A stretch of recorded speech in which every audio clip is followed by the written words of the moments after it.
கர்த்தருடைய பரிசுத்த நாமத்துக்கு மகிமை உண்டாவதாக. Glory be to the holy name of the Lord. அப்போஸ்தலருடைய நடபடிகள் 9ஆம் அதிகாரம் 15ஆம் வசனம் வாசி. Acts of Apostles chapter 9 verse 15. அப்போஸ்தலர் 9:15.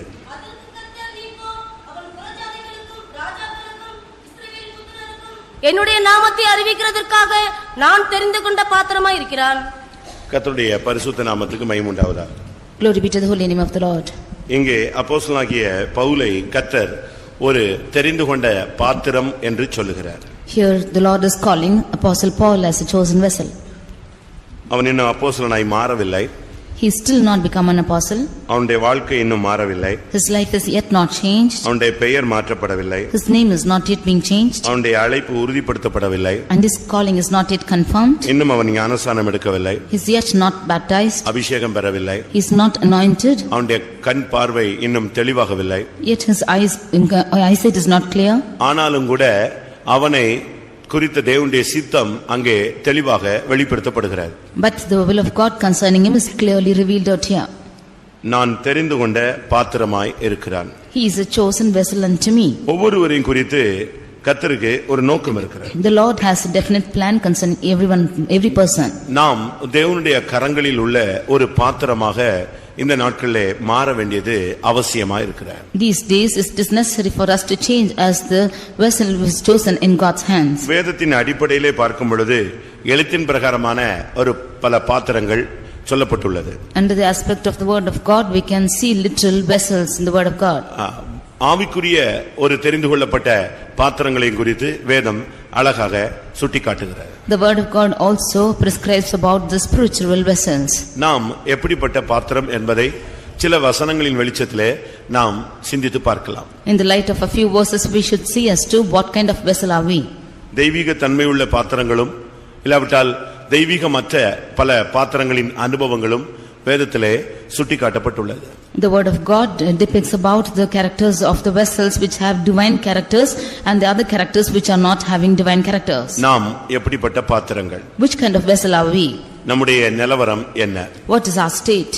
இவைகளை நாம் அறிந்து கொள்ள வேண்டியது, தெரிந்து கொள்ள வேண்டியது, புரிந்து கொள்ள வேண்டியது அவசியம். It is needed for us to understand this and to know about these types. நம்மை குறித்து தேவனுடைய திட்டம் நமக்கு தெரியாத பட்சத்திலே நம்முடைய பாதை மாறிக்கொண்டே இருக்கும். Unless we do not know the will of God concerning us, our path will be wavering. நம்மை குறித்து தேவனுடைய சித்தம் நமக்கு தெளிவாக இருந்தால் நம்முடைய பாதைகளும் தெளிவாக இருக்கும். If the will of God concerning us is clear, then the paths also will be clear. முதலாவது நாம் ஒரு தெரிந்து கொள்ளப்பட்ட பாத்திரம் என்பதை நாம் சிந்தையிலே வைத்துக் கொள்ள வேண்டும். Firstly, we should have in our mind that we are a chosen vessel. ஒவ்வொரு விசுவாசிகளும், ஒவ்வொரு ஊழியர்களும், ஒவ்வொரு தேவனுடைய பிள்ளைகளும் தேவனால் தெரிந்து கொள்ளப்பட்டவர்கள். Every believer and every servant of God and every child of God are chosen vessels of God. அழைப்பு எல்லாருக்கும் கொடுக்கப்படுகிறது. தெரிந்து கொள்ளுதல் சிலருக்கு தேவனால் அது அருளப்படுகிறது. Calling is given to all, but choosing is given only to a few of them by God. அதனால தான் அழைக்கப்பட்டவர்கள் அநேகர், தெரிந்து கொள்ளப்பட்டவர்களோ சிலர் என்று சொல்லப்பட்டிருக்கிறது. But that is why it is said that many are called but few are chosen. அழைப்பு பூமியில் உள்ள எல்லாருக்கும் கொடுக்கப்படுகிறது. ஆனா ஒரு சிலரை தான் கர்த்தர் செலக்ட் பண்ணி இந்த மார்க்கத்திலே இந்த மகிமையான உபதேசத்துக்குள்ளே வழி நடத்துகிறார். Everyone in this world are given this calling, but only a few are being selected by God and are led in this doctrines. நாம் தெரிந்து கொண்ட பாத்திரங்களா அப்படின்னு எப்படி கண்டுபிடிக்கிறது? How can we find out that we are chosen vessels? தெரிந்து கொண்ட பாத்திரங்களுடைய ஆண்டவர் நடத்துகிற பாதையே விலையேறப்பட்டதாக இருக்கும், வித்தியாசமானதாக இருக்கும், மகிமையானதாக இருக்கும், நிறைவுள்ளதாக இருக்கும். The path in which the people are chosen will be different. It will be totally different concerning all, and it will be with fullness, and there will be glory in it. தெரிந்து கொள்ளப்பட்ட ஒரு மனிதனுடைய பாதை ஒரு தெரிந்து கொள்ளப்பட்ட பாதையாக இருக்கும். The path of the chosen man will be a path which is chosen. அவனுடைய பாதை தெளிவாக இருக்கும். And it will be clear. அவன் தெரிந்து கொள்ளப்பட்டான் என்று சொன்னால் அவன் தடுமாறவே மாட்டான். If he is chosen, he will never stumble. நீங்க பவுலுடைய வாழ்க்கையை நீங்க பாருங்க. பின்வாங்கினான், மறுதலித்தான், சபித்தான், தேவனை விட்டு விலகினான், கிறிஸ்துவின் அன்பு அவனுக்கு குறைந்து போய்விட்டது, வெட்கப்படுத்தப்பட்டேன் அப்படிலாம் அவனுக்கு பைபிள்ல சொல்லப்பட்டதே இல்லை. When you consider the life of Paul, you cannot see in the word of God that he is backslided, he has departed away from the love of Christ and he has denied Christ. We can never see that things in him. நான் இன்றைக்கு ஒரு சில தெய்வீகமான பாத்திரத்தன்மைகளை உங்களுக்கு சொல்லுகிறேன். Today I want to place before you about the divine vessels. கடைசியிலே தெய்வீகமற்ற தன்மையுள்ள பாத்திரங்களையும் நான் உங்களுக்கு சொல்கிறேன். And finally I want to say about the vessels which have lost divinity. இவைகளில் உங்களை எதிலே இணைத்து சரிப்படுத்திக் கொள்ள முடியும் என்பதை நீங்கள் சிந்தித்து பாருங்கள். You think as to in which kind of vessel can you unite yourself and rectify yourself. ஒன்றை நாம் புரிந்து கொள்ள வேண்டும். One thing we should understand.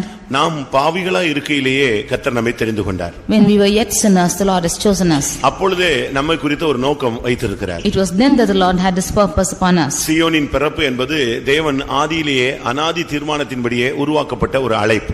The birth of Zion is a calling which is given even before the foundation of the world. இதைத்தான் எபேசியர் 1 அதிகாரத்திலே பார்க்கும் பொழுது உலகத் தோற்றத்துக்கு முன்னே கிறிஸ்துவுக்குள் நம்மை தெரிந்து கொண்டபடியே என்று எபேசியர் 1:3 பவுல் பேசுகிறார். That is what in Ephesians chapter 1 verse 3 St. Paul speaks that he has chosen us before the foundation of the world. 1:4 நாம் அதை பார்க்க முடியும். In Ephesians 1:4 we can see this. உலகத் தோற்றத்திற்கு முன்னே கிறிஸ்துவுக்குள் நம்மை தெரிந்து கொண்டபடியே. According as he has chosen us in him before the foundation of the world. உலகத் தோற்றத்துக்கு முன்னே நாம் தெரிந்து கொள்ளப்பட்ட பாத்திரங்கள். Therefore we are the vessels which are chosen before the foundation of the world. தெரிந்து கொண்ட பாத்திரம் என்று சொன்னால் அவனுக்கு இந்த உலகத்திலே எந்தவிதமான பிடிப்பும் இருக்காது. If he is a chosen vessel then he will have no clutches in this world. நம்முடைய ஊழியக்காரர்களை எடுத்துக்கொள்ளுங்கள். You take for our servants of God. நம்முடைய விசுவாசிகளை எடுத்துக்கொள்ளுங்கள். You take for our believers. நம்முடைய வாலிபர்களை எடுத்துக்கொள்ளுங்கள். You take our youth. அந்த கூட்டங்களிலே கூட தெரிந்து கொள்ளப்பட்ட பாத்திரங்கள் உண்டு. Even in that groups we can see the chosen vessels.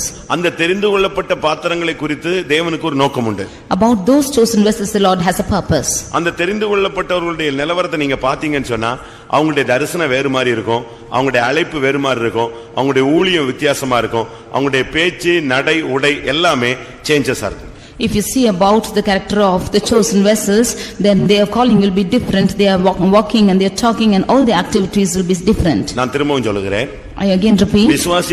விசுவாசிகளுக்குள்ளானாலும் வாலிபர்களுக்கு உள்ளானாலும் ஊழியர்களுக்குள்ளானாலும் ஒரு கூட்டம் தெரிந்து கொள்ளப்பட்ட பாத்திரங்கள் உண்டு. அவர்கள் இவர்களே நடுவில் ஒரு விலையேற பெற்றவர்களாக வாழ்ந்து காட்டுவார்கள். In the midst of believers, the servants of God and all the youths also, we can see a group of chosen vessels who are being chosen by God, and amongst them they will be different. அவருடைய பேச்சு வித்தியாசமாக இருக்கும். Their talks will be different. அவருடைய பழக்க வழக்கங்கள் வித்தியாசமா இருக்கும். Their practices will be different. அவருடைய தரிசனங்கள் ஆவிக்குரிய அனுபவங்கள் இந்த அழைக்கப்பட்ட ஊழியர்களுக்கும் தெரிந்து கொள்ளப்பட்ட ஊழியர்களுக்கும் உள்ள வித்தியாசத்தை நாம் கண்டுபிடிக்கலாம். Their visions and their spiritual aspects will be different by the ones who are called and chosen. நீங்களே கண்டுபிடிச்சிடலாம். You can yourself find. நீங்களே உங்களால கண்டுபிடிக்க முடியும். You yourselves can find them out. உங்களுடைய சபையிலே நீங்கள் அப்படிப்பட்ட நபர்களை ஈஸியாக சுலபமாக தெரிந்து கொள்ளலாம். ஏனென்றால் இவர்கள் தெரிந்து கொள்ளப்பட்டவர்களுக்கும் மற்றவர்களுக்கும் ஒரு பெரிய வித்தியாசம் உண்டு. In your churches you can easily spot them out because there's a great difference between the chosen ones and the others. சவுலை இல்லாவிட்டால் பவுலை எங்கே போய் விட்டாலும் கண்டுபிடிக்கலாம். Wherever Paul is gone and left, you can spot him out. பேதுருவை எங்க விட்டாலும் கண்டுபிடிக்கலாம். Wherever Peter is found, he can be spotted. எந்த இடத்துல நீங்கள் தெரிந்து கொள்ளப்பட்டவனை விட்டாலும் அழகாக அவனுடைய அந்த ஒரு பெரிய திரள் கூட்டத்தில் விட்டாலும் அவனை ஈஸியா கண்டுபிடிச்சிடலாம். Even if you leave them in a large crowd, the chosen ones can be spotted out. எவ்வளவு பூக்கள் இருந்தாலும் அதுக்கு மத்தியில லீலி புஷ்பத்தையோ ரோஜாவோ வச்சா தனியா நெஞ்சிட முடியும், கண்டுபிடிக்க முடியும். How many ever flowers are kept in the midst of them, if a lily is being there, you can spot them out. ஆவிக்குரிய சபையிலே ஆவிக்குரியவர்களை தனியாக தெரிந்தெடுத்து விடலாம். In the spiritual churches, you can spot out the spiritual people separately. நீங்க பாருங்க, அந்த நாட்களில் இருந்ததானே கர்த்தருக்காக சேவை செய்த ஒரு பெரும் திரள் கூட்டம் ஆதி அப்போஸ்தலர் காலங்களிலே அந்த பவுலை தனியாக நாம் கண்டுபிடிக்கலாம். In that time when the early apostles served the Lord, we can spot out Paul differently. அவங்களுடைய ஜெபம் வித்தியாசமா இருக்கும். His prayer was different. அவனுடைய பிரதிஷ்டை வித்தியாசமாக இருக்கும். His consecration was different. அவனுடைய தங்குமிடம் வித்தியாசமாக இருக்கும். And all his attitudes were different. யோவான் ஸ்நானகனை நீங்கள் எடுத்து பாருங்க. You take John the Baptist. பழைய ஏற்பாட்டிலே எலியாவை எடுத்து பாருங்க. You take Elijah in Old Testament. அவர்களெல்லாம் தீர்க்கதரிசிகள், பெரிய மேன்மையான ஸ்தானத்துக்கு போகக்கூடிய தேவனுடைய ஊழியர்கள். ஆனால் அவர்கள் இந்த பூமியிலே தனித்துவம் வாய்ந்தவர்களாக வாழ்ந்து காட்டினார்கள். காரணம் அவர்கள் தெரிந்து கொள்ளப்பட்ட பாத்திரங்கள். They were prophets or servants of God who had to go to an honorable place, and in this world they lived with the individuality because they were chosen vessels. தெரிந்து கொள்ளப்பட்டவன் கிறிஸ்துவின் அன்பை விட்டு வெளியே போக மாட்டான். He who is chosen will never go away from the love of Christ. அவன் கிறிஸ்துவை விட்டு விலக மாட்டான். He will never depart from Christ. பாடுகளிலே பின்வாங்க மாட்டான். In sufferings he will not backslide. அவன் பிரதிஷ்டையிலே விட்டு கொடுக்க மாட்டான். He will never leave in his consecration. பாவத்தோடு காம்ப்ரமைஸ் பண்ண மாட்டான். He will never compromise with sin. உலகத்தோடு ஒத்துப்போக மாட்டான். He will never get along with the world. உலகத்தின் வேஷம் அவனுக்கு பிடிக்காது. He will not like the fashions of the world. அப்படிப்பட்ட ஒரு வித்தியாசமான ஒரு கூட்டம் சபைக்குள்ளே உண்டு. அது மாத்திரமே தெரிந்து கொள்ளப்பட்ட பாத்திரங்கள். Such a different group is found in the church. That is the chosen group. பிரியமானவர்களே, இப்பொழுது நீங்கள் யோசித்து பாருங்கள், உங்கள் மேல் உள்ள அழைப்பு இல்லாவிட்டால் உங்கள் மேலே உள்ள அபிஷேகம் உங்களை எந்த தன்மையில் உங்களை வழிநடத்தி செல்கிறது. Now you think about yourself as to what kind of place is your life led to by this calling. எல்லாருக்குள்ள இருக்கிற ஆவி உலகத்தோடு ஒத்துப்போக வேண்டும் என்று பிரசங்கம் பண்ணும்போது உனக்குள்ள இருக்கிற ஆவி உலகத்தை விட்டு வேறு பிரிந்து நிற்க வேண்டும் என்று சொல்லுகிறதே, அதுதான் தெரிந்து கொள்ளப்பட்ட பாத்திரத்தினுடைய விசேஷித்த தன்மை. When the spirit and all of them is asking them to coincide with the world and go on, your spirit is not allowing you to go on. That is the speciality of the chosen vessel. நான் சொல்லுகிற பிரசங்கம் தெரிந்து கொள்ளப்பட்டவர்களுக்கு புரியும். Those of them who are chosen can understand this message. நம்மை குறித்து தேவனுக்கு ஒரு பெரிய நோக்கம் இருக்கிறார். The Lord has a great purpose concerning us. அந்த நோக்கத்தை நிறைவேற்ற அவர் உண்மையுள்ளவராய் இருக்கிறார். And he is faithful to fulfill that purpose. அவருக்கு தெரிந்து கொள்ளப்பட்ட பாத்திரங்கள் தேவை. And for him he needs chosen vessels. அந்த தெரிந்து கொள்ளப்பட்ட பாத்திரங்கள் மூலமாகத்தான் அவர் தன்னுடைய மனதை வெளிப்படுத்துகிறார், தன்னுடைய சித்தத்தை நிறைவேற்றுகிறார். He is revealing his mind through those chosen vessels and fulfills his will through them. விழுந்து போன ஆவிகள், சாத்தான் இல்லாவிட்டால் பிசாசின் கூட்டங்கள் தங்களுடைய இச்சைகளை, ஆசைகளை, சித்தங்களை நிறைவேற்ற மனித சரீரத்தை எப்படி உபயோகப்படுத்துகிறதோ அதுபோல சர்வ வல்லமையுள்ள தேவன் தன்னுடைய சித்தத்தை நிறைவேற்ற தெரிந்து கொள்ளப்பட்ட பாத்திரங்களை அவர் வேறு பிரித்து வைத்திருக்கிறார். As the fallen spirit, Satan or the evil spirits of this world are wanting to fulfill their lust through people chosen by them, even so God, the Almighty God, is wanting to fulfill His will through the chosen ones. இந்த தெரிந்து கொள்ளப்பட்டவனுங்க மௌனமாய் இருக்க மாட்டான். Those of them who are chosen will never be quiet. அவனுக்கு சும்மா இருக்க முடியாது. He cannot be silent. அவன் ஏதாவது கர்த்தருக்காக ஒரு வேலையை செஞ்சுக்கிட்டே இருப்பான். He keeps doing something for the Lord. புறஜாதிகளுக்கும் in the midst of Gentiles, ராஜாக்களுக்கும் in the midst of kings, Israel புத்திரருக்கும் in the midst of the Israel, சுவிசேஷம் அறிவிப்பான். he will declare the gospel. தெரிந்து கொள்ளப்பட்டவனுடைய ஒரு வெளியரங்கமான தன்மை என்னன்னா, அவன் ஒரு சுவிசேஷகனாக எங்க டைம் கிடைச்சாலும் ஒரு சுவிசேஷ வேலையை செஞ்சிட்டே இருப்பான். An open show of the chosen vessels is he will do the gospel work anywhere he gets time. இரண்டாவது தெரிந்து கொள்ளப்பட்டவனை கண்டுபிடிக்கணும்னு சொன்னா அவன் ஆண்டவருக்காக அதிகமாய் பாடுபடுவான். Secondly, if you have to find out the chosen ones, he will labor more for the Lord. பாடுபடும் பொழுது முறுமுறுக்க மாட்டான். He will not murmur in his sufferings. பயமுறுத்த மாட்டான். He will not make them afraid. பதில் வைய மாட்டான். He will not speak instead. இப்படிப்பட்ட காரியங்கள் அவனுடைய பாடுபடுதல்ல வராது. ஏனென்றால் அவனுக்கு பாடுபடுதல் தான் அவனுடைய தரிசனம். This will not come in sufferings because vision of him is suffering. அவன் என்னால் தெரிந்து கொள்ளப்பட்ட பாத்திரமா இருக்கிறான். அவன் எவ்வளவாய் பாடுபட வேண்டும் என்பதை நான் அவனுக்கு காண்பிப்பேன் என்று 16ஆம் வசனத்திலே ஆண்டவர் பேசுகிறார். In verse 16 the Lord says, he is a chosen vessel unto me, and for I will show him how great things he must suffer for my name's sake. எல்லாரும் தூங்குவாங்க, ஆனா தெரிந்து கொண்ட பாத்திரம் தூங்காது. All of them will sleep, but the chosen vessel will never sleep. எல்லாரும் பலவீனன் சொல்லுவாங்க, அந்த பலவீனம் அந்த தெரிந்து கொண்ட பாத்திரத்துக்கு உண்டு, ஆனா பலவீனன் சொல்லாது, அந்த பலவீனத்திலும் பலன் கொள்ளும்.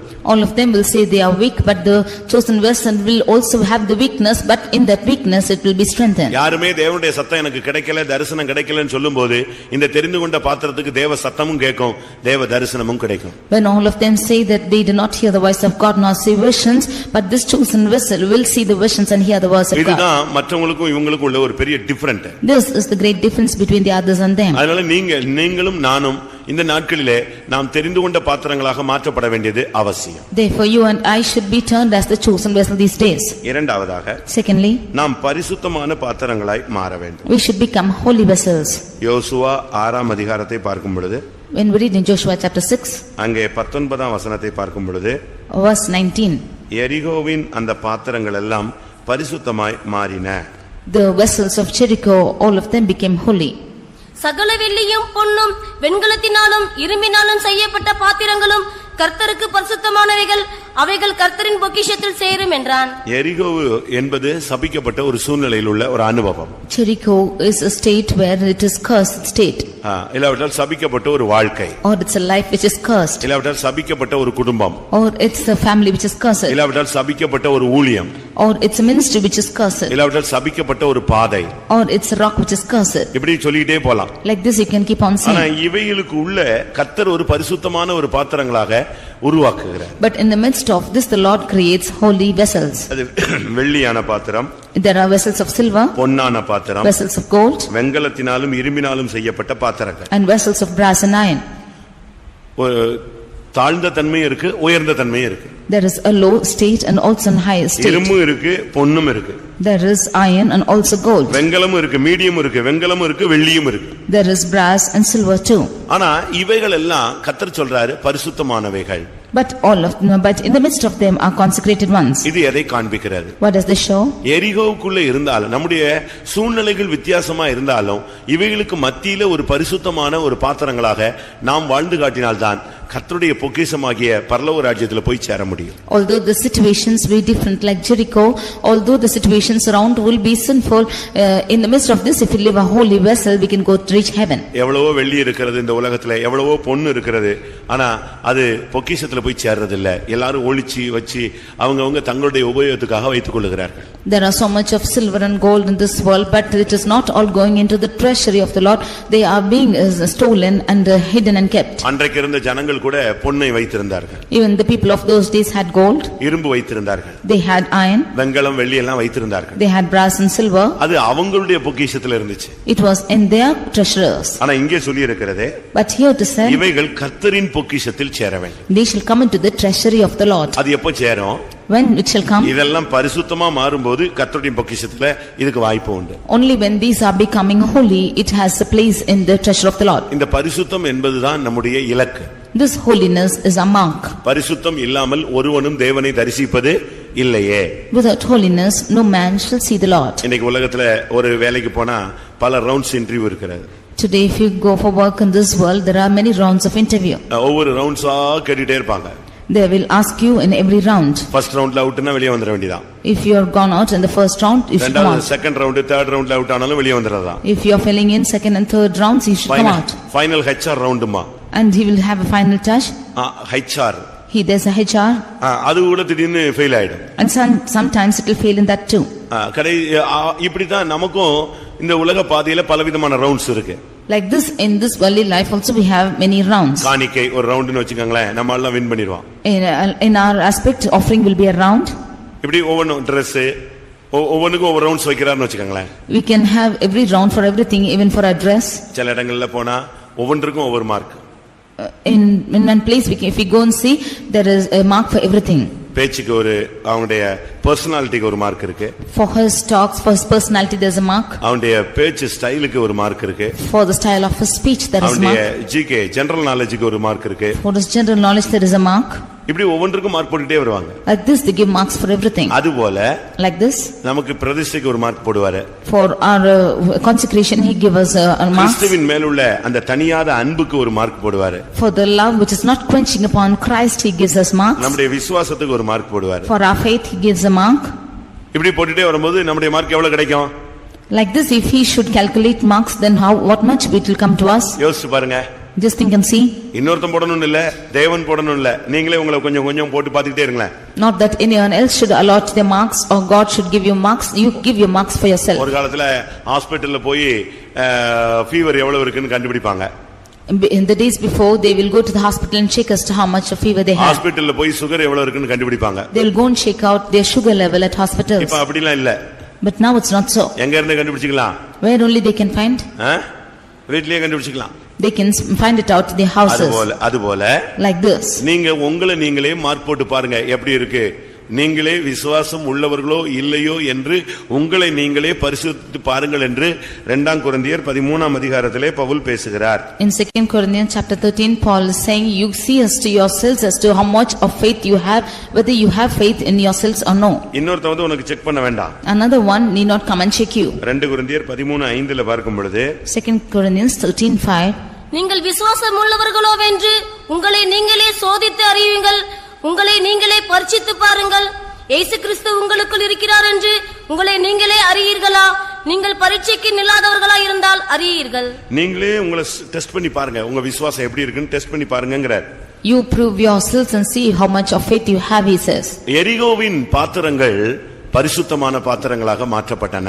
The vessels of Jericho became consecrated vessels. அதனுடைய சரியான அர்த்தம் பரிசுத்தம் இல்லாமல் கர்த்தருடைய பொக்கிஷத்தில் ஒருவனும் போய் சேர முடியாது. The right meaning is without holiness none of them can go and get into the treasury of the Lord. உங்களுடைய Dressல ஒரு பரிசுத்தம் இருக்கணும். There should be holiness in your dressing. அதனால தான் நம்முடைய சபையில Dress பத்தி அதிகமா நம்ம வலியுறுத்துறோம். That is why we insist more about dressing in our church. உங்களுடைய பேச்சில ஒரு பரிசுத்தம் இருக்க வேண்டும். In your talks you have a holiness. மூன்றாவது உங்களுடைய பழக்க வழக்கங்கள்ல ஒரு பரிசுத்தம் இருக்கணும். Thirdly, in all your practices you have a holiness. இப்படி நம்ம ஒண்ணொண்ணா சொல்லிட்டே போலாம். Like this we can keep saying one and the other. இதெல்லாம் வெளியரங்கமா நம்ம ஈஸியா காட்டிடுவோம். These we can show it out easily. ரொம்ப பெரிய செயின்ட் மாதிரி பேசிடலாம். We can speak as a great saint. Dressல பெரிய செயின்ட் மாதிரி காட்டிடலாம். In our dressing we can show ourselves great saint. ஆனா தேவன் என்ன செய்றாரு? மனதில் பரிசுத்தத்தை, இருதயத்தில் பரிசுத்தத்தை, சிந்தையில் பரிசுத்தத்தை, உணர்வுகளில் பரிசுத்தத்தை, நினைவுகளில் பரிசுத்தத்தை எதிர்பார்க்கிறார். But God expects the holiness in our mind, in the heart, in the thoughts and even in the memories. வேதம் என்ன சொல்லுகிறது? What does the word of God say? மனுஷன் முகத்தை பார்க்கிறான், தேவனோ இருதயத்தின் ஆழங்களை ஆராய்ந்து அறிகிறார். Man is looking upon the face, but God is searching out the depths of the heart. உங்களுடைய மனதிலே எப்படி இருந்துச்சுன்னு அவர் பார்க்கிறார். He sees us to the attitude of your mind is. ஒருத்தன் தவறு சொன்னா அவர் சொல்றாரு, இருதயத்தை சாத்தானுக்கு இடம் கொடுத்துட்டியேன்னு கேக்குறாரு. If one man is erring, then he is saying that you have given room for Satan in your heart. அனனியா அந்த காணிக்கையில கொஞ்சம் பணத்தை எடுத்து வச்சிட்டு வந்துட்டு பேதுருட்ட பேசிட்டு இருக்கான். When Ananias took a little bit of offering and was speaking to Peter, அப்ப பேதுரு அவன்கிட்ட பேசும்போது என்ன சொல்றாரு? when he was speaking to Peter, what did he say? பரிசுத்த ஆவியினிடத்திலே பொய் சொல்ல சாத்தான் உன் இருதயத்தை நிரப்பினது என்ன? How has the Satan made your heart to lie that you have lied unto the Holy Spirit? அந்த இடத்துல வெளியரங்கமா அவன் தவறு செஞ்சிட்டு வர்றான், ஆனா யாருக்குமே தெரியாது. ஆனா அது நடந்தது எங்க இருதயத்துல நடந்ததுன்னு பேதுரு சொல்றார். He is openly doing that wrong and coming, but nobody else knew, but Peter is saying that it has happened in this heart. அப்படினால பரிசுத்தத்தின் உச்சகட்டம் என்பது நினைவில், எண்ணங்களில், சிந்தையில், உணர்வில், அதுதான் தேவன் மென்ஷன் பண்றார். Therefore the holiness, the heights of holiness, the Lord is calling them, that is in their heart, in their mind, in the memories and in the thoughts. நாம் எல்லாரும் எரிகோவினுடைய பாத்திரங்கள் தான். We are all vessels of Jericho. பாவத்திலே கற்பந்தரிக்கப்பட்டவர்கள் தான். We have been born in sin. துர்க்குணத்திலே உருவானவர்கள் தான். We have been formed in iniquity. ஒருவேளை உலகத்துல பொன்னா இருக்கலாம், இல்லாவிட்ட வெள்ளியா இருக்கலாம், இல்லாவிட்ட வெண்கலமா இருக்கலாம், இல்லாவிட்ட இரும்பா இருக்கலாம். ஆனா நீ எந்த நிலவரத்துல தரம் தாழ்ந்தோ உயர்ந்தோ எந்த நிலவரத்துல இருந்தாலும் நீ பரிசுத்தமா இருந்தா உனக்கு கர்த்தருடைய பொக்கிஷத்துல இடம் உண்டு. We might be gold or silver, brass or iron, we might be in a low or a high state in this world, but if you live a holy life, you have a part in treasury of the Lord. உன்னுடைய பரிசுத்தம் தான் உன்னை கர்த்தருடைய பொக்கிஷத்துல போய் சேர்க்கும். It is your holiness which will take you to the treasury of the Lord. அந்த எரிகோவின் பாத்திரங்கள் பொன்னாக இருந்தும் பரிசுத்தமாகாவிட்டால் அது பொக்கிஷத்துல போய் சேராது. If the vessels of Jericho being gold, if it's not being sanctified, it will not go into the treasury of the Lord. நீங்க இந்த சபையில ஒரு இரும்பா இருக்கலாம். You might be an iron in the church, இல்லாவிட்ட வெண்கலமாக இருக்கலாம், or you might be brass, இல்லாவிட்ட வெள்ளியாக இருக்கலாம், or you might be silver, இல்லாவிட்ட நீங்க ஒரு பொன்னாக தேவனால் இந்த சபைக்கு கொண்டு வந்திருக்காங்க, or you might be brought as gold into this church. ஆண்டவர் எப்படி வச்சிருக்காரோ அத பத்தி நீ கவலைப்படாத. Don't mind as to how the Lord has kept you. நீ இரும்பு பொன்னாகணும்னு பார்க்க வேண்டாம். இரும்பு பரிசுத்தமா போனா யாரா மாறிடலாம், கர்த்தருடைய பொக்கிஷத்துக்கு போயிடலாம். You don't see if you are gold, if you are iron, if you are holy, you can go to the treasury of the Lord. இதைத்தான் பவுல் பேசும்பொழுது நீ அடிமையா அழைக்கப்பட்டால் அடிமையாயிரு, சுயாதீனனா அழைக்கப்பட்டால் சுயாதீனனாயிரு. கர்த்தர் உன்னை எந்த ஸ்தானத்துல அழைச்சிருக்கிறாரோ அதுல இருந்து நீ பிரகாசித்தா போதும். That is what when St. Paul is speaking, he is saying, if you are a slave, you be as a slave. If you are free, then you be free as how the Lord has called you, be in that calling. நீ நட்சத்திரமா இருந்துட்டு சூரியனா மாறணும்னு உனக்கு பிரசங்கம் நாங்க பண்ண மாட்டோம். நீ சூரியனா இருந்து நட்சத்திரனா மாறணும்னு பிரசங்கம் பண்ண மாட்டோம். நீ சந்திரனா இருந்து சூரியனா மாறணும்னு இல்ல, நீ சந்திரனா இருந்து பிரகாசிக்கணும், அதான் முக்கியம். சூரியனா இருந்து பிரகாசிக்கணும், நட்சத்திரமா இருந்து நீ பிரகாசிக்கணும். We do not ask you to be a star, you being a star to become a sun, or you being a sun to become a star, or moon to become a sun. But if you are a star, you shine out like a star. If you are a moon, you are a moon out, shine out like the moon. And if you are a sun, shine like the sun. நீ மார்க்கந்த பின்ன நட்சத்திரமாய் போய் விடக்கூடாது, இருளடைந்த நட்சத்திரமாய் போகக்கூடாது, விழுந்து போன நட்சத்திரமாய் போகக்கூடாது, பிரகாசிக்கிற நட்சத்திரமாய் நிலைத்திருக்க வேண்டும். You should not be as the stars which are going away from the path. You should not be as the stars which are falling off. You should not be as the darkened star. You should be as the star which is giving out light. மூன்றாவதாக, thirdly, எபிரேயருக்கு எழுதின நிருபம் 9ஆம் அதிகாரம் 4ஆம் வசனத்தின்படி, Hebrews chapter 9 verse 4. எபிரேயர் 9:4, அதிலே பொன்னார் செய்த தூப கலசமும் முழுவதும் பொற்தகடு பொதிந்திருக்கப்பட்ட உடன்படிக்கை பெட்டி இருந்தன. அந்த பெட்டியிலே மன்னா வைக்கப்பட்ட பொற்பாத்திரமும் ஆரோனுடைய துளிர்த்த கோலும் உடன்படிக்கையின் கற்பலகைகளும் இருந்தன. இங்கே நாம் பார்க்கும் பொழுது உடன்படிக்கை பெட்டிக்குள்ளே இருந்ததான விலையேற பெற்ற 3 பொருட்கள் சொல்லப்பட்டிருக்கிறது. We see of the valuable things which are found in the Ark of the Covenant. அதிலே ஒன்று மன்னா வைக்கப்பட்ட பொற்பாத்திரம். Of which one is the golden pot that had manna. இங்கே ஒரு பொற்பாத்திரம் இருக்கிறது. There is a golden pot here. அந்த பொற்பாத்திரத்துக்குள்ள மன்னா வைக்கப்பட்டிருந்தது. In that golden pot was manna. நீ என்ன பாத்திரம், நீ ஒரு பொற்பாத்திரம் என்பதை நீ மனதில் வைக்க வேண்டும். You should have in your mind that you are a golden pot. ஆண்டவர் இதை தன்னுடைய திட்டத்தின்படி தான் வைத்திருந்தார். The Lord has kept this according to his plan. உடன்படிக்கை பெட்டியின் மேலே கிருபாசனம் உண்டு, கேருபீன்கள் உண்டு, கர்த்தருடைய சத்தம் உண்டு. Above the Ark of the Covenant are found cherubims and the seat of the Lord, and there are the voice of God too. அது ஒரு பெட்டி.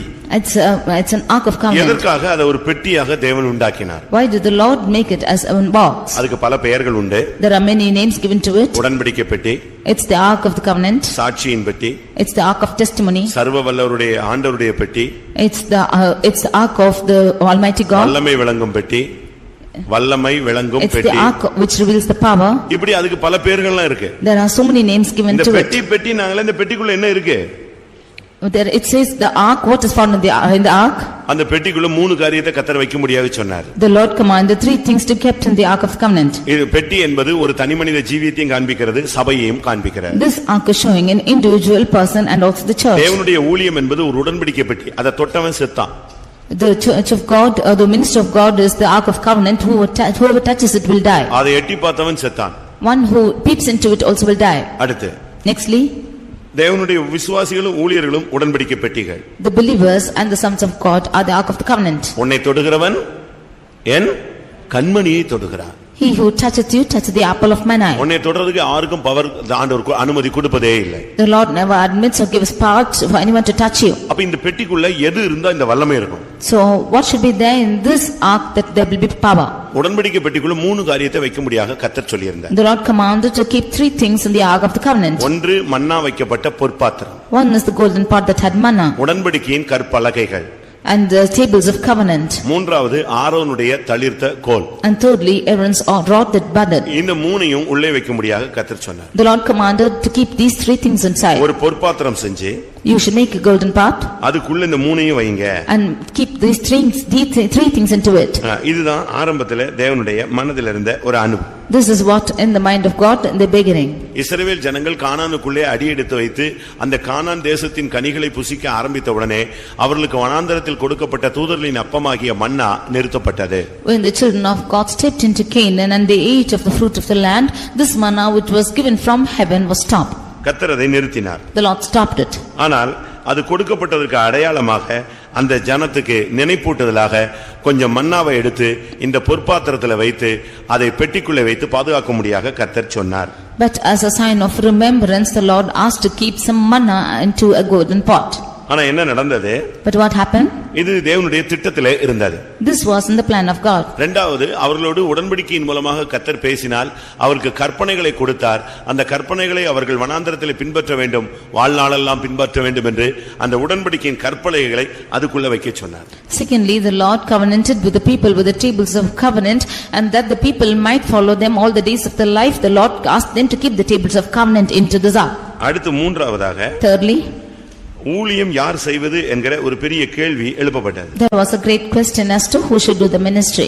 அது இன்றைக்கல்ல, அன்றைக்குமே இப்படிப்பட்ட போராட்டங்கள் இருந்து கொண்டே இருந்தது. It is not only today, even then this problem existed. அப்படி ஒரு சூழ்நிலை அனுமதிக்க கேள்வி எழுப்பப்பட்ட போது When such a question arose, தேவன் அந்த பிரச்சனைகளை முடிவுக்கு கொண்டு வர சித்தம் கொண்டார். the Lord wanted to bring this problem to an end. ஆனால் அவர் என்ன செய்தார்? Therefore what did he do? யார் ஊழியம் செய்யலாம் என்பதை நிரூபிக்க முடியாக 12 கோத்திரத்தின் தலைவர்களையும் அழைத்து அவர்களுக்கு அங்கே கோல்களை எடுத்து கொண்டு வரும்படி கட்டளையிட்டார். In order to prove as to who can do the ministry, the Lord commanded all the 12 leaders of the 12 tribes and to bring them rods. யாருடைய கோல் துளிர்க்கிறதோ அது மட்டும் அவர்கள் மாத்திரமே ஊழியம் செய்யலாம் என்ற கட்டளையை தேவன் கொடுத்தார். Whoever's rod is being budded, they alone can do the ministry, said the Lord. அது ஒரு தேவன் அன்றைக்கு கொடுத்த ஒரு அடையாளம்.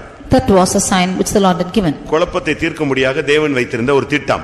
It was the plan which the Lord had kept to take away the confusion. அன்றைக்கு ஆரோனுடைய கோல் துளிர்த்தது நமக்கு எல்லாருக்கும் தெரியும். It was that day that the rod of Aaron budded. தேவன் அதன் மூலமாக தன்னுடைய திட்டத்தை வெளிப்படுத்தினார்.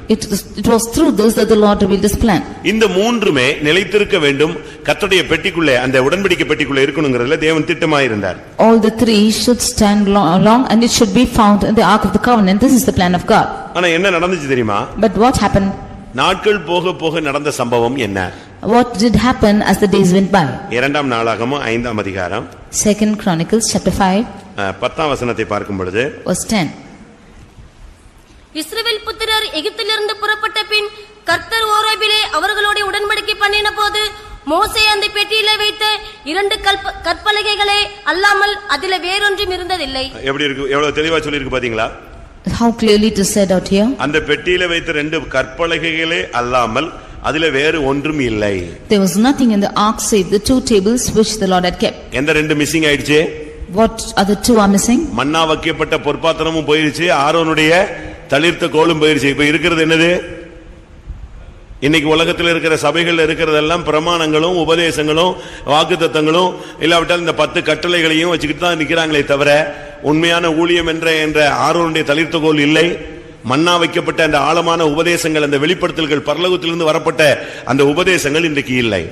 The golden pot that had manna and the iron's rod that budded are missing, and today in this world also we can see the churches are existing only with the covenants, with the 10 commandments which the Lord has given, and with only these statutes they are running, but the golden pot and the iron's rod are missing in the churches. இன்னைக்கு நீங்க பாத்தீங்கன்னா சபைகள்ல இந்த 10 கற்பனைகள் மட்டும் சொல்லிட்டே இருப்பாங்க. Now in the churches we can see them reciting these 10 commandments. ஆரோனுடைய தளிர்த்த கோலை பத்தி பேசுறதுக்கு ஆள் கிடையாது. There is nobody to speak about the iron's rod that budded. பரலோகத்திலிருந்து இல்லாவிட்டால் பரத்திலிருந்து டெய்லி அனுப்பப்பட்ட அந்த மலை போல பனி போல பொழிந்ததான அந்த மன்னா இன்னைக்கு என்ன கிடையாது சபைகளில் இல்ல. உபதேசம் பொழியும்னு உபாகமம் 32:1-2 ஆண்டவர் சொன்னாரே, அந்த உபதேசம் பொழிகிற அந்த மன்னா இன்னைக்கு கிடையாது. As the Lord had said in Deuteronomy chapter 32 about the doctrine which comes down as dew, that doctrine is not found in the churches, or the golden pot of that had manna is missing. ஒரு சபைன்னு சொன்னா ஆரோனுடைய தளிர்த்த கோல் அந்த ஊழியம் இருக்க வேண்டும். If it is a church, you should find out the ministry or the Aaron's rod that budded. இரண்டாவது மேலே இருந்து வருகிறதான உபதேசம் வேண்டும். Secondly, there should be the doctrine which is coming from on high. மூன்றாவது தான் பிரமாணங்களும் இல்லாவிட்டால் இந்த 10 கட்டளைகளும் தேவை. It is thirdly that the tables of covenant needed. ஆனா சாலமோன் காலத்திலே அது மிஸ் ஆகி போயிருச்சு. But even in the days of Solomon it was missing. அன்னையில இருந்து இந்த 10 பிரமாணத்தை தான் நம்முடைய சபைகளில் பேசிட்டு வர்றாங்க. It was from the day that the people are speaking about the 10 commandments in the churches. ஆனால் ஒரு தனி மனிதன் மன்னா வைக்கப்பட்ட ஒரு பொற்பாத்திரமாக இருக்க வேண்டும். But an individual man of God should be found as the golden pot that had manna. உனக்குள்ளே ஒரு மன்னா இருக்க வேண்டும். You should have a manna within you. மன்னா எப்போ வரும்? When will manna come? அதிகாலையில். It will come in early morning. சூரியன் உதித்து அதனுடைய வெப்பம் அதிகரித்தால் மன்னா இல்லாமல் போய்விடும். By the heat of the sun this manna will vanish. மன்னா வைக்கப்பட்ட பொற்பாத்திரம் சொன்னா நீ அதிகாலையிலே தேவனிடத்திலிருந்து வார்த்தை பெற்றுக்கொள்ளக்கூடியவன் என்று அர்த்தம். If you are a golden pot that had manna, you should receive the word of God early in the morning. தேவனிடத்திலிருந்து கிருபை பெற்றுக்கொள்ளக்கூடியவன் என்று அர்த்தம். It means that you receive the grace from God. அதிகாலையிலே தேவனிடத்திலிருந்து ஆலோசனை பெற்றுக்கொள்ளக்கூடியவன் என்று அர்த்தம். Early in the morning receiving the counsel from God. நீ ஒரு பொற்பாத்திரமாக இருந்தால், if you be a golden pot, உனக்குள்ளே ஒரு மன்னா இருக்க வேண்டும். there should be a manna within you. நீ இந்த சபையிலே ஒரு நபராக இருந்தால், if you be a member of this church, அபிஷேகம் பண்ணப்பட்ட ஒரு நபராக இருந்தால், if you be an anointed person, நீ ஒரு பொற்பாத்திரம் என்றால் உனக்குள்ளே என்ன இருக்கணும்? அப்போஸ்தல உபதேசம் இருக்க வேண்டும். if be a golden pot, you should have the apostolic doctrine within you. புதிய கிருபையை காண்பிக்கிறது. புதிய கிருபையை காண்பிக்கிறது. It shows new grace. ஆண்டவருடைய வார்த்தையை காண்பிக்கிறது. It shows the word of God. அதிகாலையில் தேவனை தேடுகிற அனுபவத்தை காண்பிக்கிறது. It shows the experience of seeking the Lord early in the morning. கர்த்தர் உன்னை வனாந்திரத்திலே நடத்துகிற ஒரு அனுபவத்தை காண்பிக்கிறது. It shows the experience of God leading you in the wilderness. ஒன்றுமில்லாததிலும் கர்த்தர் உன்னை போஷிப்பார் என்பதை காண்பிக்கிறது. Without anything it shows that the Lord shall feed you. நீ ஒரு பொற்பாத்திரமாக இருந்தால் உனக்குள்ளே மன்னா இருக்க வேண்டும். If you be a golden pot, you should have manna within you. நீ பொற்பாத்திரம் இல்லாவிட்டால் உனக்குள்ள ஒண்ணுமே இருக்காது. If you are not a golden pot, there is nothing. அதனால் நாம ஒவ்வொருவருமே ஒரு பொற்பாத்திரங்களாக நாம் இருக்க வேண்டும். Therefore each of us should be found as golden pots. எம்டியா இருக்க கூடாது. You should not be empty. அந்த பொற்பாத்திரத்துக்குள்ள என்ன இருந்துச்சு? What was found in that golden pot?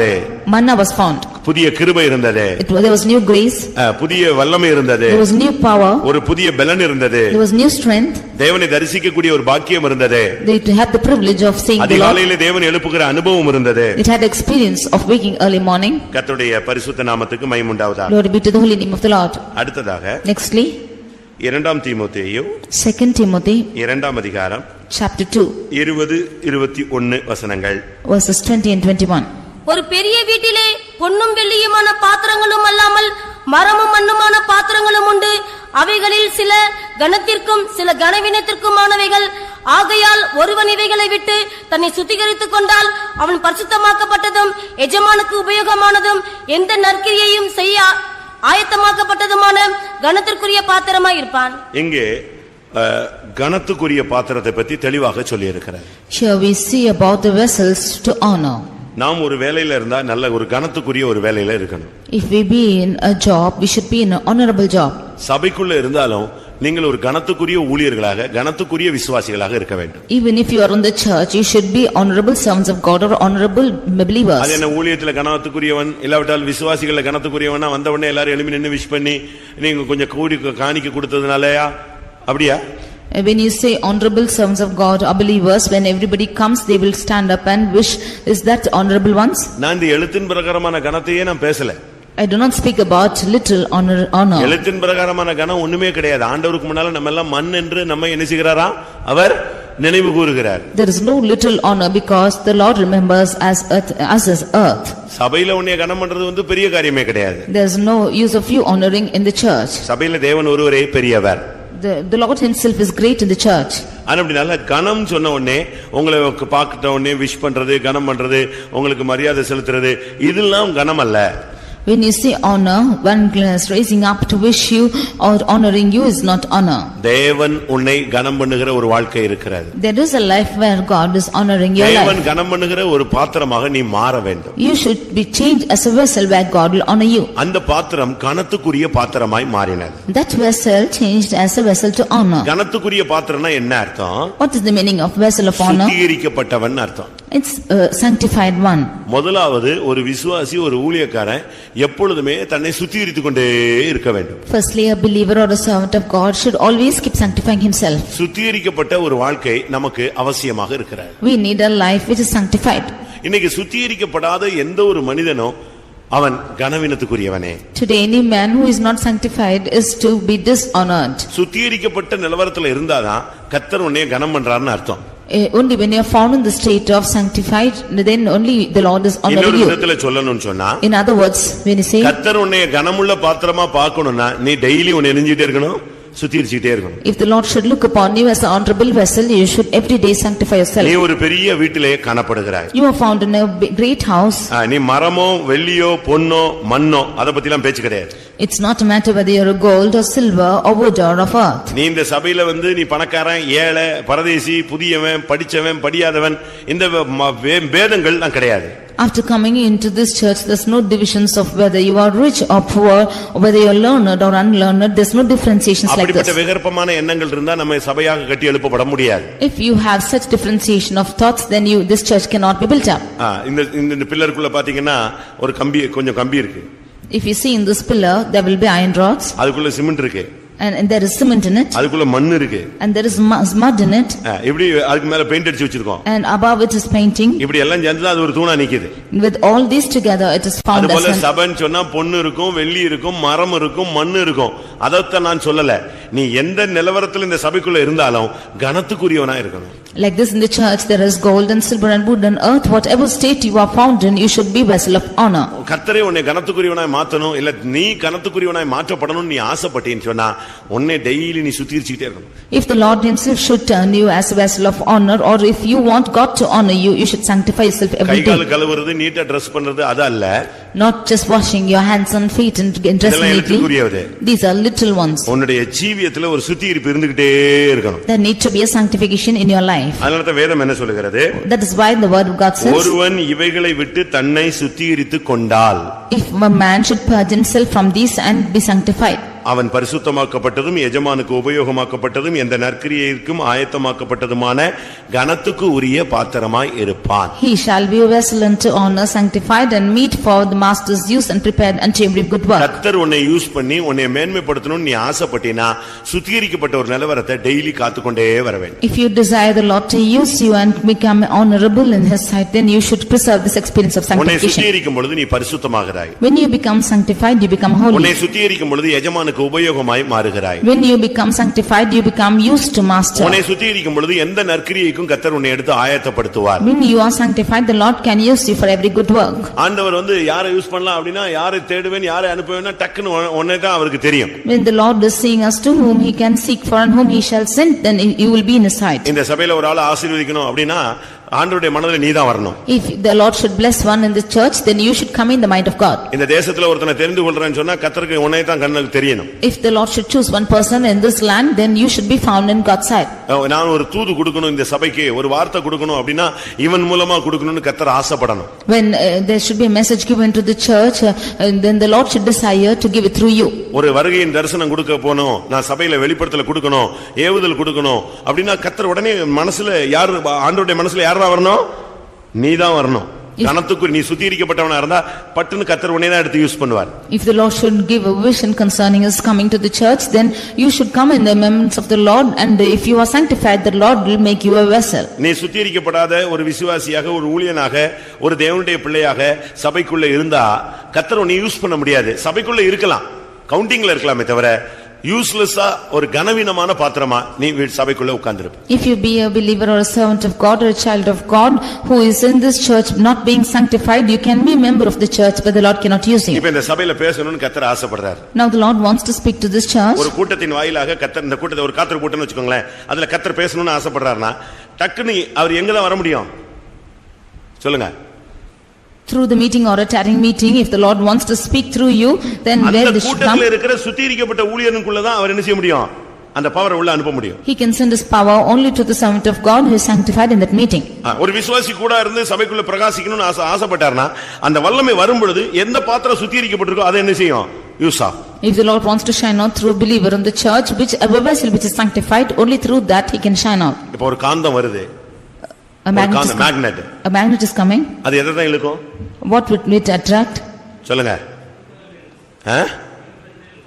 இரும்பத்தான் அது இழுக்கும். It will attract iron. அதுபோல like this, தேவனுடைய வல்லமை வரும் பொழுது இந்த சபைக்குள்ள யார் சுத்திகரிக்கப்பட்டு அன்னைக்கு வெயிட்டிங்ல இருக்கானோ அவன் யாரா இருந்தாலும் சரி டக்குன்னு உள்ள வந்து பேசிடுவாரு, உள்ள வந்து ஒரு தரிசனம் கொடுப்பாரு, உள்ள ஒரு அபிஷேகத்தை கொடுப்பார், உள்ள ஒரு அக்னியை கொடுப்பார், உள்ள ஒரு பெரிய எழுப்புதலை கொடுப்பார். When the power of God is coming within you, then whoever is sanctified and is ready for His use, he will bring His anointing, he will give His fire, he will give His word through him. அந்த லெவல்ல நம்ம கூட்டங்களுக்கு வரணும்.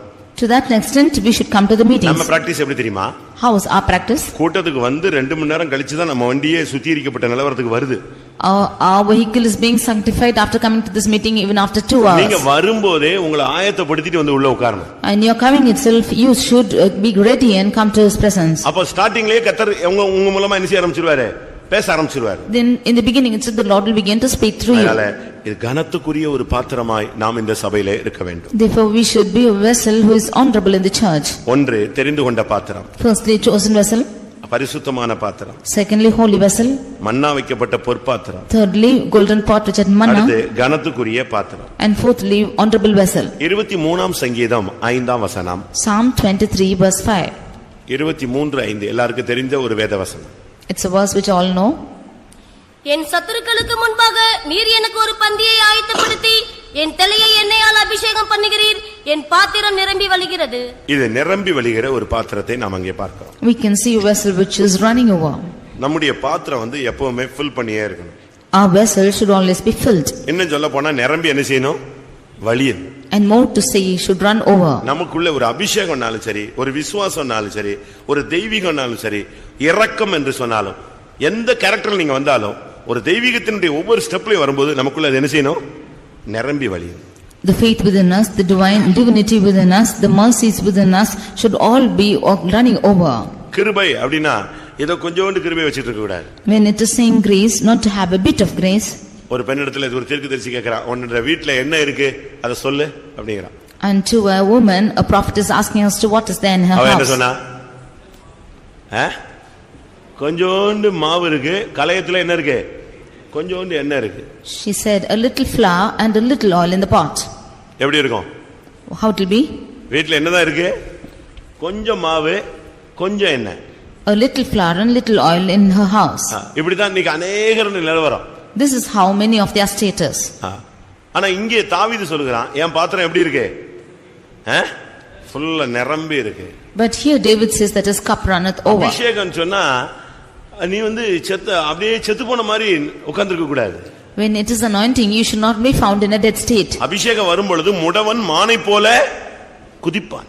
When the anointing comes, the lame also shall jump like a deer. மலைகளே ஏன் துள்ளுகிறீர்கள்? குன்றுகளே உங்களுக்கு என்ன வந்தது? அதுக்கு அவங்க சொன்ன அந்த குன்றுகளும் மலைகளும் சொன்ன பதில், தேவரீர் எனக்குள் வாசமாயிருக்கிறீர். When he is asking us to why the mountains are leaping and the hills are jumping, the reply to that is, the Lord God is within us. அபிஷேகம் வரும்போது மலையே துள்ளுதான். When the anointing comes, the mountains are skipping. அதனால நமக்குள்ள ஒரு நிறைவு இருக்கணும். Therefore there should be a fullness within us. விசுவாசம் அப்படினு சொன்னா என்ன பண்றது? ஜெபிச்சிட்டே நான் இருக்கேன்.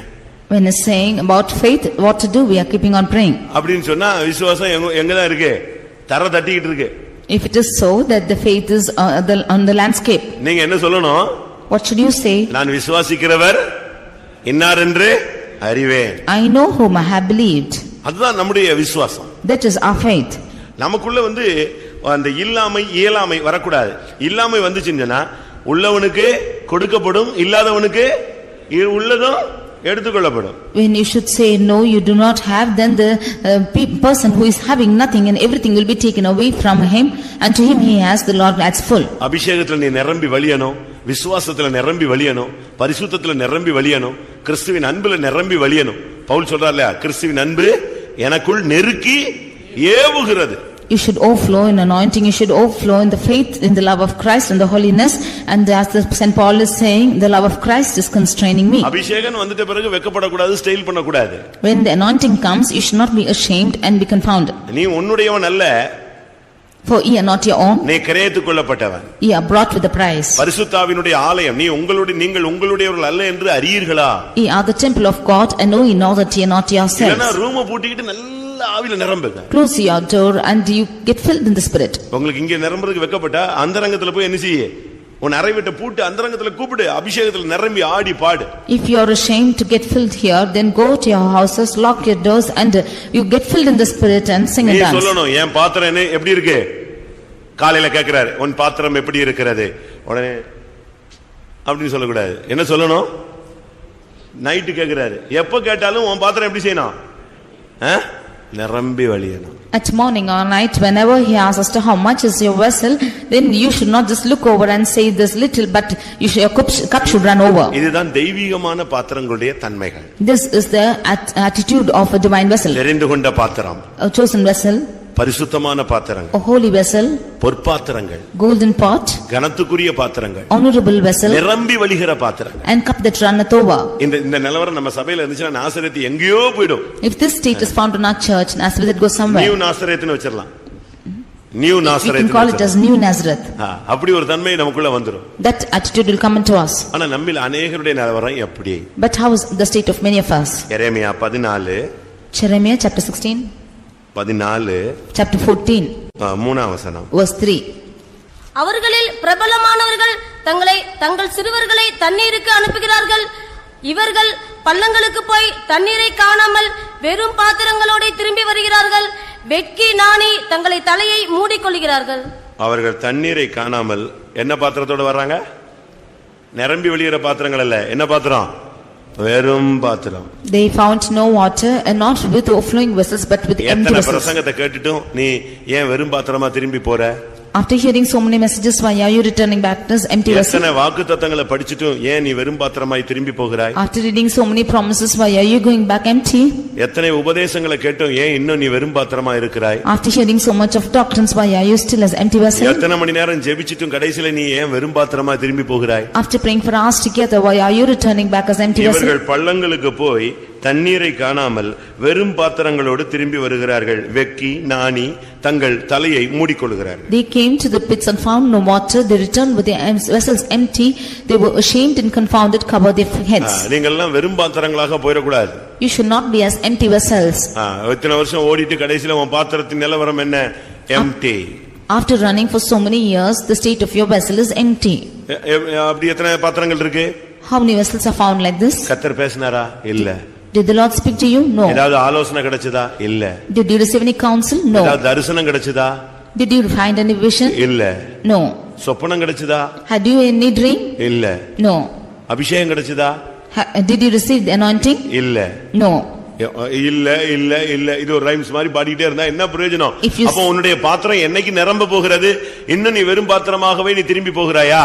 If you keep on saying no to your answers, then when will your vessel be filled? Will you still be empty? ஒரு தீர்க்கதரிசி கடன் வாங்கி விட்டு செத்து போய் விட்டான். A prophet got debts and died. அவனுடைய மனைவியையும் பிள்ளைகளையும் கடன் கொடுத்தவன் வந்து நெருக்கினான்.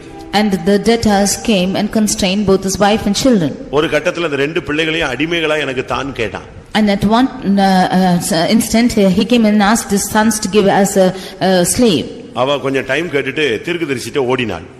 She asked for time and went to the prophet. அப்ப அவன் கேட்டான், Then he asked, நான் இப்ப என்ன செய்யணும்னு நினைக்கிறேன்? What do you think I should do? சரி உன்னிடத்துல என்ன இருக்கிறதுன்னு கேட்டான். Then he asked, What do you have with you? அவட்ட என்ன இருந்துச்சு? What was there with her? அவட்ட என்ன இருந்தது? ஒரு குடம் எண்ணெய் இருந்தது. She had a pot full of oil. தீர்க்கதரிசி சொன்னா நீ வீட்டுக்கு போ. And the prophet said, Go to your வெறும் house, பாத்திரங்கள் எல்லாம் வாங்கு. get empty vessels. பக்கத்து வீடு எங்கெங்கெல்லாம் வெறும் பாத்திரம் இருக்கோ எல்லா வெறும் பாத்திரத்தை என்ன செய்ய? வாங்கு. Wherever there are empty vessels around by your neighbors, get இந்த them. எண்ணெயை ஃபில் பண்ணிட்டே இரு. And fill this oil in இதுல oil. என்ன விளங்கிக் கொள்கிறோம்? What do we understand from this? அந்த தீர்க்கதரிசியின் வீட்டிலும் வெறும் பாத்திரங்கள் உண்டு. அந்த தீர்க்கதரிசியில பக்கத்து வீட்டுல இருக்கிறவங்கள்ட்ட என்ன உண்டு? வெறும் பாத்திரங்கள் தான் அதிகம் இருந்தது. In that house of the prophet and the neighbors also had only empty vessels. தீர்க்கதரிசிகளுடைய வீட்டுல பக்கத்து வீட்டுல இருந்தவன் யாரு? Who was in the neighborhood of that prophet? சொல்லுங்க. தீர்க்கதரிசிகளின் புத்திரருங்கிறது ஒரு கூட்டம். The sons of the prophets are a group. அவங்க எல்லாரும் ஒரே குரூப்பா தான் இருப்பாங்க. They will be found in a group. அப்ப பக்கத்துல இருந்தவனு தீர்க்கதரிசிகளின் புத்திரன் தான். அவங்க வீட்லயும் பாத்திரங்கள் எப்படி தான் கிடக்கு? ஊருக்கு மட்டும் தீர்க்கதரிசனம். ஆனா இங்கே பாத்திரம் கேட்டா empty. The neighbors are also sons of the prophets. They are prophesying for the whole of the people of the town, but their vessels are all empty. கடைசியில் என்ன நடந்தது?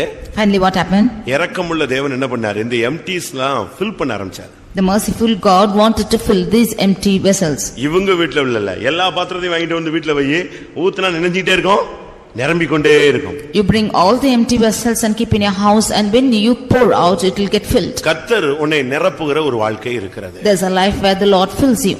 அந்த வாழ்க்கைக்கு நீங்கள் உங்களை சமர்ப்பிக்க வேண்டியது அவசியம். For that life you should surrender yourselves. அந்த பெண் போய் தீர்க்கதரிசனத்தை கேட்ட பொழுது அந்த ஒரு குடம் எண்ணெயை வச்சு அநேக வெறும் பாத்திரங்களை கர்த்தர் நிரப்பினார். When that widow went and asked that prophet, with that one pot of oil, the Lord filled many pots. இதுல என்ன விளங்கிக் கொள்கிறோம்? What do we understand from this? ஒன்று வெறும் பாத்திரங்கள் இருக்கிறது. One thing, there are empty vessels. நிரம்பி வழிகிற பாத்திரத்தை வைத்து அநேக பாத்திரங்களை என்ன செய்ய முடியும்? நிரப்ப முடியும். With the overflowing vessels, the Lord can fill many empty நீ ஒரு vessels. நிரம்பி வழிகிற இல்லாவிட்டால் ஒரு நிறைவான பாத்திரமாக நீ இருந்தா ஓ மூலமா அநேகரை கர்த்தர் நிரப்புவார். If you be an overflowing vessel, then through you the Lord can fill many other vessels. நீங்க வெறும் பாத்திரமா இனிமேல் இருக்க கூடாது. You should not be found as empty vessels anymore. இரண்டாவதாக Secondly, யோவான் எழுதின சுவிசேஷம். John the Gospel. நான் முதலாவது நல்ல பாத்திரங்களை சொன்னேன், அடுத்து பாதிக்கப்பட்ட பாத்திரங்களை சொல்லிட்டு வர்றேன். Firstly, I told of the good vessels and the vessels that are affected. அதுல முதல் இது வெறும் பாத்திரம். And of it first is empty vessel. இரண்டாவதாக Secondly, யோவான் John 19 அதிகாரம் chapter 19 29 வசனம். verse 29. காடி நிறைந்த பாத்திரம் அங்கே வைக்கப்பட்டிருந்தது. காடி நிறைந்த பாத்திரம் அங்கே வைக்கப்பட்டிருந்தது. Vessel full of vinegar was kept there. அந்த பாத்திரம் ஃபுல்லா எது நிரம்பி இருந்துச்சு? What was filling that vessel? என்னது? எண்ணெய் இல்ல. There's no oil. தண்ணி இல்ல. என்னது? காடி நிறைஞ்சிருந்துச்சு. There is neither oil nor water but full of vinegar. அந்த காடினா என்ன? What is the meaning of vinegar? ஒரு விதத்துல கசப்பு. On one hand it's bitterness. மற்றொரு விதத்துல அது ஒரு போதை. Other hand போதை, ட்ரக்ஸ். it's a drug. அதாவது அத குடிச்சிட்டா வேதனையை மறக்க வைக்கும். If you should drink that, then it will forget the pain. அதனால தான் இயேசு அதை டேஸ்ட் பண்ணிட்டு வேதனையை மறக்கிறது எனக்கு வேண்டான்னு சொல்லிட்டார். Therefore Jesus tasted it, and to forget the pain he did not want it and said, refused our to get it. கேட்டது தண்ணீர். He asked for water. தாகமாய் இருக்கிறேன். I thirst. ஆனா கொடுத்தது என்னது? What was given to அந்த him? வேதனையில அவர் கேட்கிறாரு, இந்த காடியை குடிச்சிட்டாருன்னா அந்த வேதனை, அந்த சிலுவை காயங்கள் மறந்துரும், மறத்து போன நிலவரத்துல வரும்னு நினைச்சு கொடுத்தாங்க. அவர் காடின உடனே அப்படியே ருசி பார்த்துட்டு என்ன செஞ்சிட்டாரு? வேண்டான்னு சொல்லிட்டாரு. He is asking in pain, therefore they thought to forget his pain. He is asking they gave this vinegar, therefore drinking that he tasted it and saw that it was bitter. மனுக்குலத்துக்காக அந்த வேதனையை நான் முழுமையாக ஏற்றுக்கொள்கிறேன் என்று சொல்லி அந்த காடியை அவர் விட்டுவிட்டார். He refused the vinegar, saying that he will take the pain for the whole mankind. பாடுகளிலே விடுதலை பெற சம்மதியாமல் வாதிக்கப்பட அவர் ஒப்பு கொடுத்தார். In the midst of sufferings, not wanting to be delivered, he yielded to suffer. ஆண்மை ஆனபடினால் மேன்மையான உயிர்த்தெழுதலுக்கு அவர் பங்குள்ளவராய் மாறினார். Therefore he became a partaker of a better resurrection. ஆனா நம்முடைய பாத்திரம் எப்படி இருக்கு? But how is our vessel? காடி கசப்பு நிறைஞ்ச காடியா? Is it full of vinegar? உங்க பாத்திரம்லாம் எப்படி இருக்கு? How is your vessel? எப்ப பார்த்தாலும் துக்கம், always grief. மூஞ்சில அருளே இல்லை. There is no shining in the faces. பணம் வந்தாலும் அப்படித்தான் இருக்கு, பணம் வராட்டாலும் அப்படித்தான் இருக்கு. Whether money comes or not, it's like that. சமாதானம் இருந்தாலும் அப்படித்தான் இருக்கு, சமாதானம் இல்லாட்டாலும் அப்படித்தான். Whether you have peace or not, it's like that. நல்ல ஆவியில் நிறைஞ்சாலும் முகம் அப்படித்தான் இருக்கு, நல்ல ஆவியில் நிரம்பாட்டாலும் அப்படித்தான் இருக்கு. When you get goodly filled in the spirit, your face is like that. Even without filling, you are like that. சூரியனுக்கு அடுத்து கொண்டு போய் நிப்பாட்டினா கூட இருள் அடைஞ்சுதான் இருக்கு. Even if you have to be placed near the sun, it will be darkened. உள்ள இருதயத்தின் நிலவரம் தான். அகத்தின் அழகு எங்க தெரியுது? முகத்துல தெரியுது. The face is the index of mind. நம்முடைய பாத்திரம் காடி நிறைஞ்சதாக இருக்க கூடாது. And our vessel should not be full of vinegar. துக்கம், கோபம், பகை, வைராக்கியம், கசப்பு, இப்படி எட்டி இதெல்லாம் நிறைஞ்சதா உள்ள வச்சுக்கிட்டு இருந்தா எப்படி இருக்கும்னு யோசிச்சு பாருங்க. You just think as to how it will be if you are filled with grief and anger and agony and so on, how it will be. நம்முடைய பாத்திரம் எப்படிப்பட்ட பாத்திரம் யோசிங்க. How is our vessel? You just think and காடி see. நிறைந்த பாத்திரமா, மண்ணா வைக்கப்பட்ட பொற்பாத்திரமா? Is it a vessel full of vinegar or a golden pot which had manna? காடி நிறைஞ்ச பாத்திரத்தை வச்சுக்கிட்டு குடும்பத்துல நடத்தணும்னு நினைச்சீங்கன்னா டெய்லி சண்டை தான் இருக்கும். If you are wanting to lead your families with a vessel full of vinegar, every day they'll be fighting. காடி நிறைந்த பாத்திரத்தை வச்சுட்டு நீங்க எங்க போனாலும் கசப்பு தான். ஏன்னா உள்ள இருக்கிறது என்னதான் இருக்கு? உள்ள என்னதான் இருக்கு?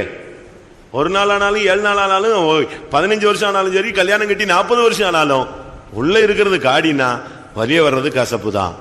If there is a vessel which is full of vinegar, which is full of bitterness within you, whether it is 1 day, 7 days, 15 days or even years together after marriage, that will be only bitter. இத கொட்டிட்டு வெறும் பாத்திரமா மாறி ஆண்டவருக்கு முன்னால போய் உட்கார்ந்து இன்னைக்கு நிரப்பப்பட்ட வாழ்க்கைக்குள்ளே நீங்கள் வாருங்கள். You throw out this bitterness from off the vessel, you become empty vessels, go to the presence of God and be filled with that vessel. சங்கீதம் 31:12. Psalm 31 verse 12. சங்கீதம் 31:12. செத்தவனைப் போல எல்லாராலும் முழுவதும் மறக்கப்பட்டேன், உடைந்த பாத்திரத்தை போல் ஆனேன். இங்கே இந்த பாத்திரம் உடைஞ்சு போயிடுச்சு. Here this vessel is broken. அவன் சொல்றான், நான் உடைந்த பாத்திரம் போல மாறிவிட்டேன். He is telling the time like a broken vessel. இதுல ஊத்துனாலும் பிரச்சனை.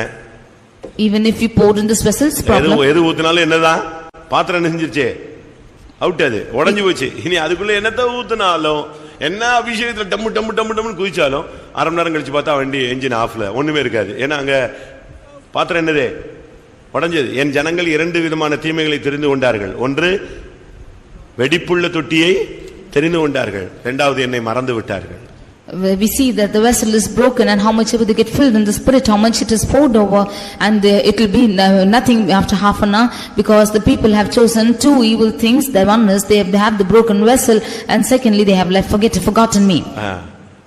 ஒரு சிலர்லாம் உடைஞ்ச பாத்திரங்கள், ஒரு சிலர்லாம் இந்த லேசா தொட்டா போதும், அவ்வளவுதான் டபக்குன்னு உடைஞ்சு போயிடும். Some of them, if you just touch them lightly, it will be broken. ஒரு சின்ன யாராவது ஏய்னா போதும், டபால்னு உடைஞ்சு போயிடும். If anybody says just hard words like that, then you will be broken. உடைஞ்சு போன பாத்திரங்கள் இருக்கா? Do you have broken vessels? உடைஞ்சு போன பாத்திரங்கள் இருக்கா? Are there broken vessels? நீங்களே உடைக்கிறது ஒன்னு இருக்கு, தேவன் உடைக்கிறது ஒன்னு இருக்கு. You yourself are breaking yourselves, but there is a period where God is breaking. உனக்குள்ள பெருமை இருந்தா தேவன் உன்னை உடைச்சு நொறுக்குவாரு. If you have pride within you, then the Lord will break you. இல்லாவிட்டா சூழ்நிலைகள்ல நீயே உடைவாய். Or in the midst of situations, you yourself will be broken. யாராவது அப்படியே உடைந்த பாத்திரம்னு தாவீதை போல அறிக்கையிடுறீங்களா? Are you anybody confessing that you are a broken vessel? ஏன் உடையணும்? Why should you be broken? நல்ல ஸ்ட்ராங்கா இரு. You be strong. என்ன வந்தாலும் கிறிஸ்துவுக்காக நில்லு.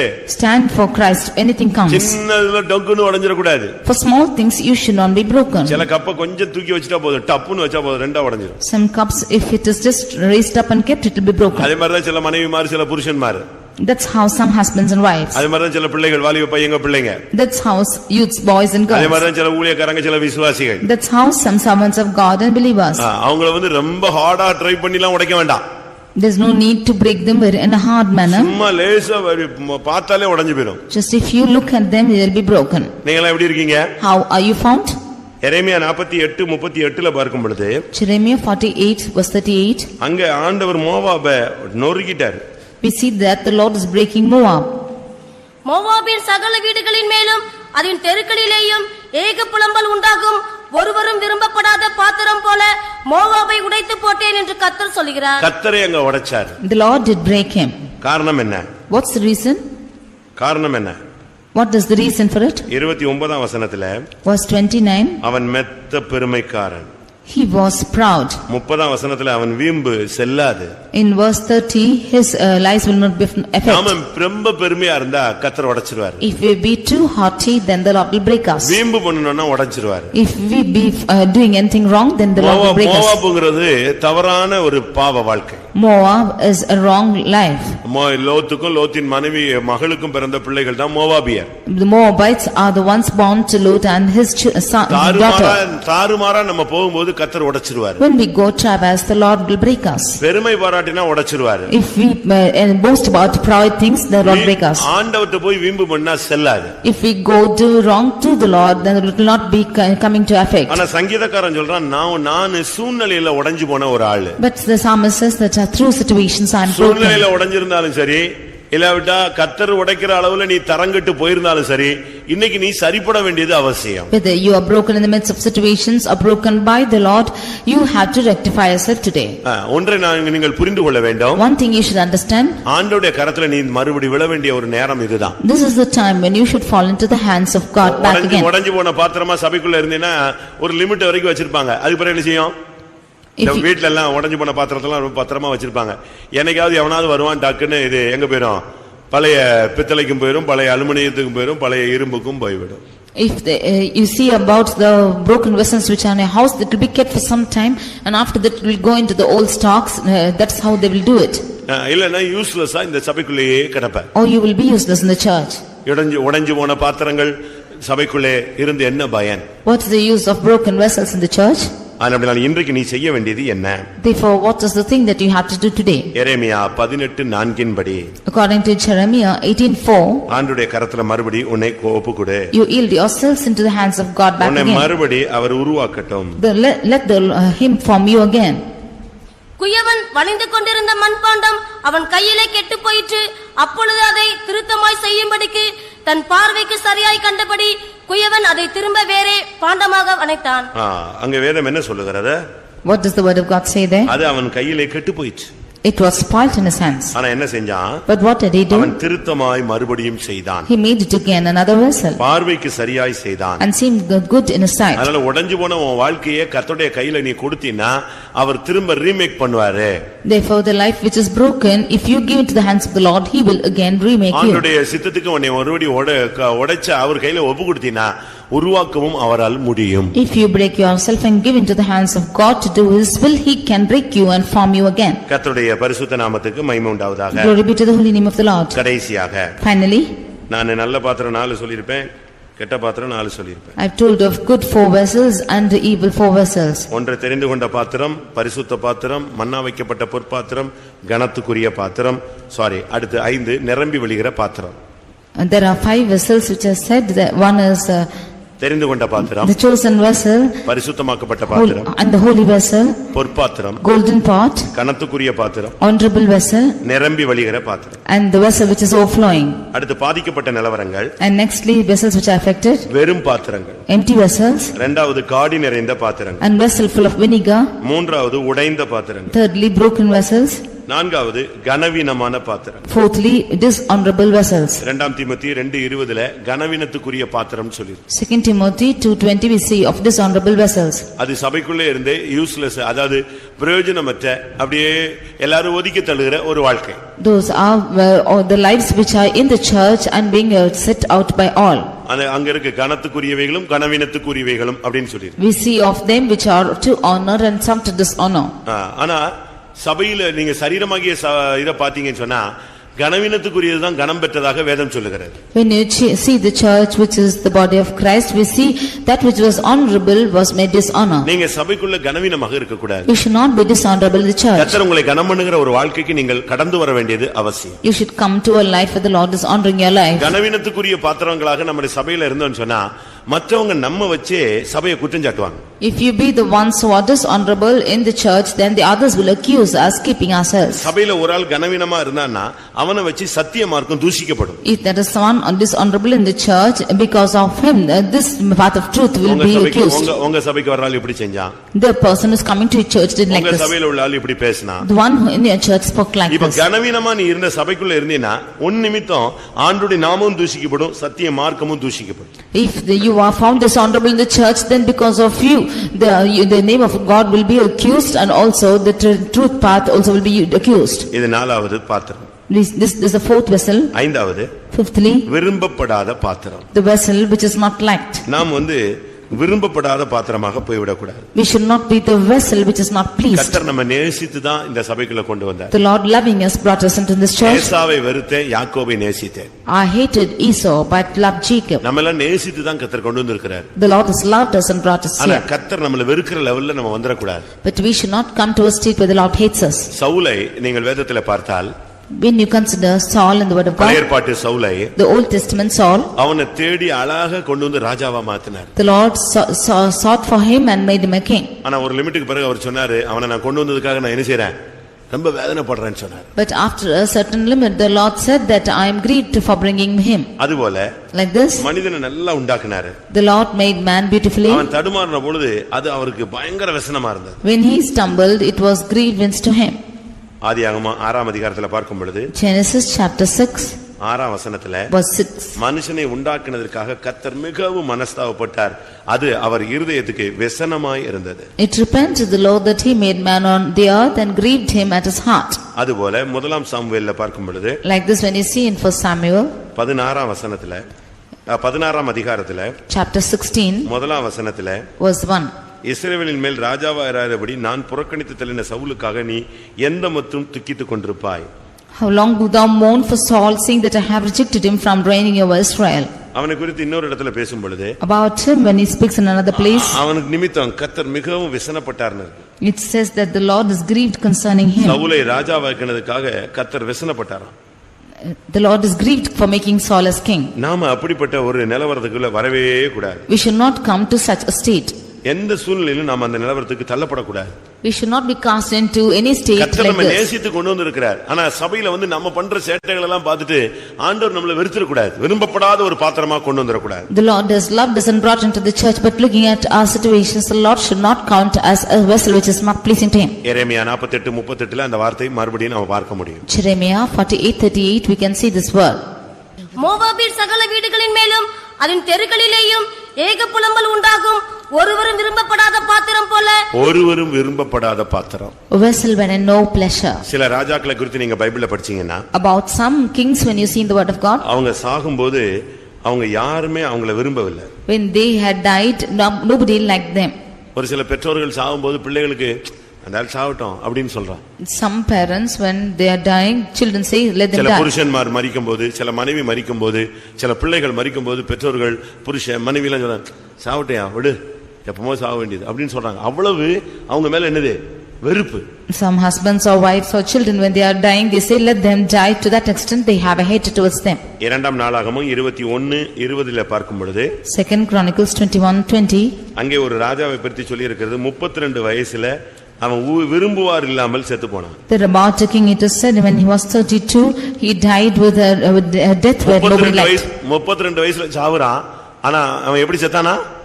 விரும்புவார் இல்லாமல் செத்தான். He died when he was 32, but he died in a state when nobody liked him. நம்முடைய ஓட்டம் முடிஞ்ச உடனே செத்துட்டானா நல்லது, எப்போ சாக வேண்டியது, செத்தான் போ விடு அப்படின்னு சொல்ற மாதிரி இருக்க கூடாது. At the end of our race, we should not think, be told like this, that if he's died, it's good because he has to died before. ஓசியா 8ஆம் அதிகாரம் Hosea chapter 8, 8ஆம் வசனத்தை பாருங்க. verse 8. இஸ்ரவேலர் விழுங்கப்படுகிறார்கள், அவர்கள் இனி புறஜாதிகளுக்குள்ளே விரும்பப்படாத பாத்திரத்தை போல இருப்பார்கள். அவர்கள் இனி மற்ற ஜாதிகளுக்குள்ளே எப்படி இருப்பாங்க?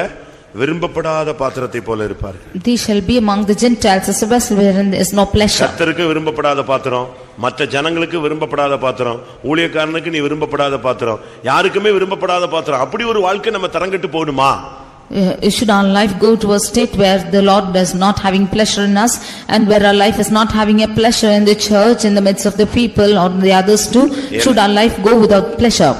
எரேமியா 22ஆம் அதிகாரம் Jeremiah chapter 22, 28ஆம் வசனத்துல பார்க்கும் பொழுது verse 28. கோனியா என்கிற அந்த மனுஷன் அவமதிக்கப்பட்ட உடைந்த சிலையோ, ஒருவரும் விரும்பாத பாத்திரமோ, அவனும் அவன் சந்ததியும் தள்ளுண்டதும் தாங்கள் அறியாத தேசத்திலே துரத்திவிடப்பட்டதும் ஏது? கோனியா என்கிற மனுஷனை பற்றி சொல்லியிருக்கு, ஒருவரும் விரும்பாத பாத்திரமோ. About a man called Konia, he is a vessel wherein there is no pleasure. ஆனா அவன் ஒரு காலத்துல எப்படி இருந்தான் தெரியுமா? But do you know how his beginning was? கோனியாங்கிறது அது ஒரு சப்ஜெக்ட் ஒரு நாள் பேசுறேன், டைம் இருந்தா. There is a subject called Konia. If this time permitted, I'll do it. அவன் எப்படி இருந்தவன் எப்படி மாறிட்டான்னு யோசிச்சு பாருங்க. He was in a good state, how he's turned. அதுக்கு ஒரே ஒரு சாம்பிள் சொல்றேன். எரேமியா 22:24. Jeremiah 22:24. யூதாவின் ராஜாவாகிய யோயாக்கீமின் குமாரன் கோனியா என் வலது கையில் முத்திரை மோதிரமாய் இருந்தாலும் அதிலிருந்து உன்னை கலற்றி எறிந்து போடுவேன் என்று. அவன் எப்படி இருந்தானா? How was he found? அவனுடைய ஸ்டார்டிங் ஸ்டேஜ் என்ன? How was his beginning? ஆண்டவருடைய வலது கையின் முத்திரை மோதிரம். He was the signet upon his right hand of God. ஆவியிலே ஆரம்பம் பண்ணின ஒரு வாழ்வு. A life which is beginning with the Spirit. ஆனா முடியும் போது அவனை பத்தி பைபிள் என்ன சொல்லுது? எப்படி மாறிட்டான்? விரும்பப்படாத பாத்திரமா போயிட்டான். But about his end, the word of God says that he is a vessel wherein there is no pleasure. இப்படி ஒரு ஓட்டம் நம்முடைய யாருடைய வாழ்க்கையில வந்து முடிய கூடாது. Such an end should not come into any of your lives like this. முடியும் போது நம்முடைய ஓட்டம் ஜெயமா முடியணும். எல்லாரும் வெறுத்து ஒதுக்கி நிர்பந்தமான நிலவரத்தில் நீ முடிவை சந்திக்க கூடாது. When our race is getting over, then we should be finishing our life which is liked by all, not be having pleasure. நீ எப்படிப்பட்ட பாத்திரம்? What a vessel are you? உன் நிலவரம் என்ன? What's your state? அப்படியே கண்களை மூடுவோம். Let us all yield ourselves to the Lord. கண்களை மூடுவோம். Let us close our eyes. கர்த்தருடைய சமூகத்தில் நம்மை தாழ்த்தி ஒப்பு கொடுப்போம். Let us surrender ourselves in the presence of God. வேத வசனம் கொஞ்ச நேரம் நமக்குள்ளே ஆளுகை செய்ய இடம் கொடுப்போம். Let us give room for the word of God to reign within us. அந்த வசனத்தின் சக்தி உள்ளுக்குள்ளே பாய்ந்து வரட்டும். The power of this word, let it come into our hearts. கர்த்தருடைய வார்த்தை உன் இரண்டு காதுகளிலும் தொனித்து உன் இருதயத்திலே போய் உன்னுடைய ஆவி ஆத்துமா சரீரத்திலே உன்னை சர்ப்பிடுத்தட்டும்.